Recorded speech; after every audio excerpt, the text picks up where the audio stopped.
역시 우리 열왕기하 8장의 말씀입니다. 자, 이스라엘, 북쪽 이스라엘에서 지금 일어나는 일들을 하나님께서 우리에게 보여주십니다. 자, 아람 왕이 병이 들었죠. 아람 왕이 병이 들어서 이제 자기 신하를 엘리사에게 보냈습니다. 엘리사가 지금 어디에 가 있습니까? 저기 아람 왕국의 수도 다메섹에 가 있는 것을 알고 자기 신하를 엘리사에게 보냈습니다. 자, 엄청난 선물을 가지고 아람 왕의 신하 하사엘이 엘리사를 만났습니다. 자, 어떤 말을 들었습니까? 너희 왕이 죽지 않고 살 것이다. 자, 이 말을 듣게 된 것이 그 엄청난 선물 때문이었습니까? 아니면은 하나님께서 정하신 뜻이었습니까? 하나님께서 정하신 뜻입니다. 선물 때문에 베나닷이 살 것이다. 아람 왕이 살 것이다.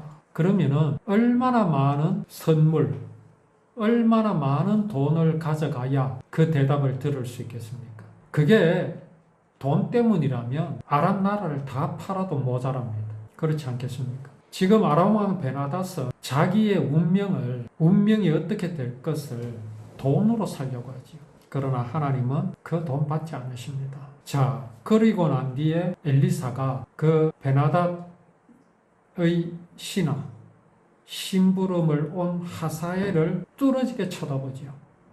그리고 울음을 터뜨렸습니다. 그러니까 하사엘이 얼마나 민망합니까? 왜 울었습니까? 엘리사는 지금 하사엘이 어떻게 할 것을 알았기 때문입니다.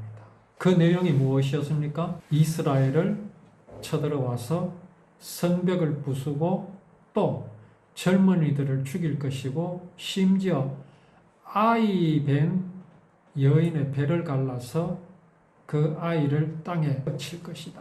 이것을 엘리사가 알고 울었습니다.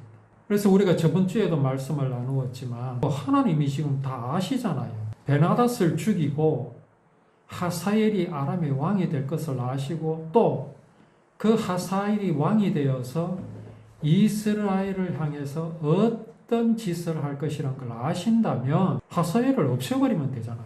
자, 이 말은 또 무엇과 같느냐 하면 하나님께서 사람을 창조하시고 에덴 동산에 두셨지요. 근데 그 에덴 동산에 무엇을 두셨습니까? 선악을 알게 하는 나무를 두셨잖아요. 사람이 그거 먹을 거 하나님 아셨습니다.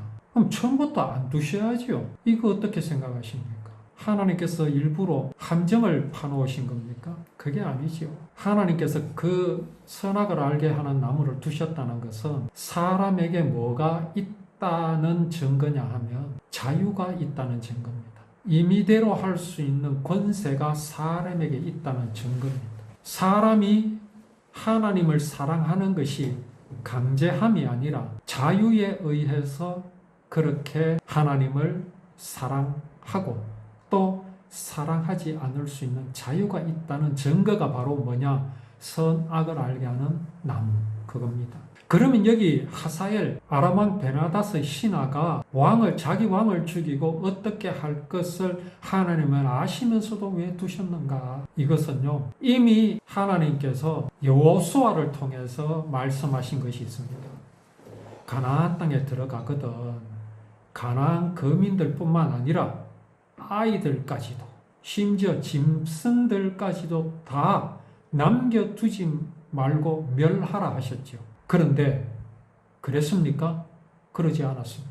여호수아가 여리고성을 무너뜨리고 난 뒤에 행진을 할 때 어떤 한 무리가 그들 앞에 나타났었습니다. 옷도 다 떨어지고 빵은 곰팡이가 피고 신발도 다 떨어진 마치 멀리서 온 듯한 무리들을 만났지요. 그들이 이렇게 말했습니다. 우리는 잘 알고 있습니다. 하나님께서 당신들을 애굽에서 이끌어내셨고 가나안 땅을 주신 것을 우리는 잘 알고 있습니다. 오는 동안 아말렉을 물리쳤고 또 여리고성을 무너뜨린 걸 우리는 잘 알고 있습니다. 우리를 받아주십시오. 우리는 항복했습니다. 근데 하나님 말씀에 의하면 그렇거나 말거나 그들을 어떻게 해야 됩니까? 멸해야 됩니다. 그런데 여호수아가 받아주었습니다. 그들이 바로 기브온 족속. 그들을 받아들여가지고 그들을 성막에서 물 깃는 일과 장작 패는 일을 맡겼습니다. 그거 잘못된 겁니까? 아닙니다. 그게 바로 정복입니다. 그게 바로 멸하는 것입니다. 기브온 거민들은요, 율법으로 정복당했습니다. 정복되었습니다. 그들은 멸망을 당했습니다. 무엇에요? 율법에. 하나님의 언약에 그들은 굴복하였잖아요. 그렇게 굴복하라는 것이 바로 가나안 거민들을 남겨두지 말고 어린 아이까지, 심지어 짐승들까지도 멸하라는 것이 사람을 살육하라는 말씀이 아닙니다. 율법으로 정복하라는 말씀입니다. 그런데 안타깝게도 이스라엘은 율법으로 정복하지 못했습니다. 왜요? 그들이 율법을 잘못 알고 있었기 때문에 율법을 언약으로 믿지 않고 무엇으로 그들이 지켰습니까? 그저 도덕으로, 윤리로, 가나안의 법이나 애굽의 법이나 저 모압의 법이나 아람의 법이나 다를 것이 없었습니다. 단지 우리 법은 하나님께서 주셨고 너희 법은 너희 인간이 만든 것이다 하는 것 외에는 다른 게 하나도 없었습니다. 하나님이 우리를 착하게 살라고 하시더라 외에는 없었습니다. 그러니 어떻게 가나안의 법을 이길 수 있겠습니까? 다를 게 없는데 어떻게 정복할 수 있겠습니까? 율법이 언약이라는 것을 모르니 율법에 지키게 하신 모든 모양과 모습이 하나님의 사랑이며 이러한 모양과 모습대로 우리를 구원하여 주실 것이라는 것을 모르니 어떻게 율법을 전하겠습니까? 못 전하지요. 오늘날도 마찬가지입니다. 교회가 복음 하면서요, 복음을 못 전해요. 왜? 내가 전하고 있는 설교나 교회가 전하고 있는 복음이나 세상의 윤리와 도덕이 다를 게 없는데요. 저번 주에도 말씀드렸잖아요. 예수님을 믿는 의의가 뭐냐? 예수님께서 십자가에서 희생당하신 그 희생 정신을 본받는 것이다. 그렇게 말하니 세상이 말하는 윤리와 도덕과 뭐가 구별이 됩니까? 하나도 구별되지 않습니다. 그러니 정복하지 못할 뿐만 아니라 오히려 정복당하고 있는 이 한심한 꼴이 지금입니다. 자, 하사엘 하나님께서 왜 두셨느냐? 가나안을 정복하지 못하는 택한 백성, 아브라함의 후손 이스라엘의 옆구리에 가시로 삼기 위해서 하사엘을 그냥 두신 겁니다.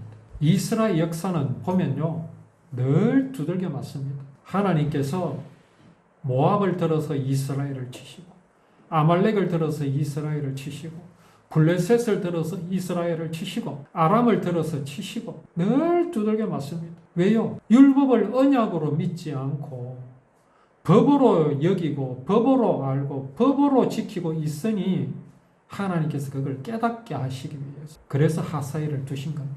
이스라엘의 마음이 낮아지지 않으면요, 율법을 언약으로 믿지 않습니다. 왜요? 나는 율법을 지킬 자신이 있다라는 마음으로 율법을 바라보고 있으니, 그 높은 마음을 갖고 있으니 어떻게 율법을 언약으로 알 수 있겠습니까? 자, 여기 하사엘요, 엘리사가 네 왕이 나을 것이다 라고 말하고 난 뒤에 말하니까 그렇게 말하고 이제 엘리사가 하사엘을 쳐다봤습니다. 그리고 울었지요. 그러니까 엘리사가 하사엘이 왜 그러십니까 하니까 네가 이스라엘에 이렇게 행할 것이다. 끔찍한 일을 행할 것이다.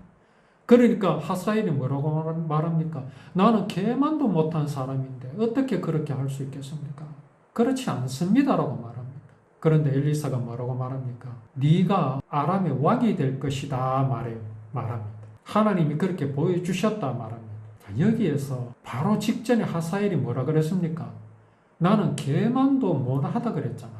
개만도 못한 내가 어떻게 이스라엘의 성벽을 칠 것이며 이스라엘의 젊은이들을 죽이고 아이들을 메어 칠 것이고 내가 어떻게 이스라엘의 후손을 잉태한 그 아녀자들의 배를 가를 것이냐. 나는 개만도 못하다. 그랬던 하사엘이 네가 왕이 될 것이다가 하는 말에 하사엘은 아무 말도 안 해. 그때도 해야지요. 나는 계만도 못한데 어떻게 내가 아람의 왕이 될 수 있습니까? 해야 되잖아요. 안 했습니다. 이게 무엇과 닮았습니까? 바로 창세기입니다. 사단이 사람에게 다가와 뭘 말했습니까? 네가 하나님같이 될 수 있다. 사람이 하나님과 같이 될 수 있다. 그러면 뭐라고 해야 됩니까? 헛소리하지 마라. 내 뒤로 물러가라. 이래야 되잖아요. 그런데 사람은 어떻게 했습니까? 그만 그 사단의 말을 신념으로 삼아버렸습니다. 사람이 하나님과 같이 될 수 있다고 하는 신념으로 삼아버렸습니다. 하사엘이 왜 조금 전까지만 해도 직전까지만 해도 나는 계만도 못하다. 그렇게 겸손한 마음을 보이더니 네가 왕이 될 것이다 하는 말에 왜 아무 말도 못 하겠습니까? 이게 사람입니다. 네가 하나님같이 될 수 있다. 네가 왕이 될 수 있다. 그거 버릴 수 있겠습니까? 왕이 어떤 사람이었습니까? 자기가 어떻게 될지 죽을지 살지를 물어보기 위해서 무려 낙타 40마리의 선물을 가득 실어서 보낼 수 있는 재력이 있는 왕입니다. 거의 무역 수준 아닙니까? 그걸 마음대로 주었다 빼앗았다 할 수 있는 재력을 가진 왕입니다. 그 이상이지요. 그런 왕이 네가 될 것이다 하는 말에 하사엘은요 입을 꾹 다물어버려요. 그 마음에 뭐가 들어왔습니까? 내가 왕이다. 이게 들어온 겁니다. 그 한마디 말에 조금 전까지 생각하고 있었던 자기의 왕, 자기의 주인은 순간 어떻게 됐습니까? 저거 내하고 같다. 아니 내가 이제 왕이다. 내가 왕이다. 이게요 오늘날 나의 신념이며 내 마음, 사람의 마음입니다. 우리가요 살아가면서 생명이신 하나님이 내 마음에 계셔서 그 복음 때문에 기쁘지만 즐겁지만 우리가 순간순간 어떻습니까? 순간순간 어디에 무너지고 있습니까? 별것 아닌 것에 무너지고 별것 아닌 것에 항복하는 우리의 모습이 오늘 여기 지금 하사엘의 모습입니다. 하사엘은 그래도 네가 왕이 될 것이라는 말을 들었잖아요. 우리는 뭘 듣습니까? 네 그저 반장 정도 될 것이다. 네 동장 정도 될 것이다 라는 말에도 우리는 내 마음은 하나님을 덜렁덜렁 내놓습니다. 생명을 덜렁덜렁 내놓습니다. 그게 나라는 사실. 이걸 우리는 잊어버리지 말아요. 그래서요 누구를 향하여 내가 더 잘났다고 할 건덕지가 없습니다. 하나님이 나를 당신의 자녀로 삼아주시고 내가 버렸던 그 생명을 도로 주셨으니 내가 하나님 앞에 떳떳하지요. 하나님의 사랑 없으면 내나 여기 하사엘이나 뭐가 다르겠습니까? 조금도 다를 거 없습니다. 자, 이 하사엘이 어떤 말을 듣고 지금 자기 나라로 가고 있습니까? 두 가지를 들었지요. 왕은 죽지 않을 것입니다. 또 한 가지는 뭡니까? 네가 왕이 될 것이다. 이게 도대체 뭡니까? 하사엘은요 두 가지 중에 한 가지만 들고 가야 돼요. 한 가지만 가지고 왕께로 가야 됩니다. 뭡니까? 왕이시여 당신은 죽지 않습니다. 그러면요 이 하사엘은 돌아가서 어떤 대접을 받겠습니까? 여기 아람 왕 베나닷은요 하나님의 정하신 대로 그 병 때문에 죽지 않습니다. 그렇지만 하사엘은요 왕께 무슨 소식을 전하는 사람이 됩니까? 생명의 소식을 전하는 사람 아닙니까? 생명을 전하는 사람 아닙니까? 기쁜 소식을 전하는 사람 아닙니까? 그럼 하사엘은요 왕으로부터 어떤 대접을 받겠습니까? 지가 왕을 죽여서 왕이 될 수 있지요. 그런데 왕이 영원히 살겠습니까? 아닙니다. 수명이 다해서 죽든 아니면 왕이 하사엘이 너무나 충신 아닙니까? 그러면 하사엘에게 왕위를 물려줄 수도 있습니다. 그런데요 사람은요 사단을 못 이깁니다. 사단이 뭐라고요? 네가 하나님같이 될 수 있다. 그 신념이 바로 사단입니다. 그거 사람 못 이깁니다. 그거 이기려고 맨땅에 헤딩하는 식으로 덤벼들다가는요 백전백. 하사엘은 오직 뭐만 들고 갔어야 됩니까? 하나님의 은혜만을 갖고 가야죠. 하나님의 은혜가 우리 왕을 죽지 않을 것이라고 하셨다. 이것만 들고 가야지. 이제 오후의 말씀을 통해서 하사엘의 마음을 보면서 또 우리 자신을 하나님 앞에서 비추어 볼 수 있는 그런 말씀을 또 오후에 나누도록 하겠습니다.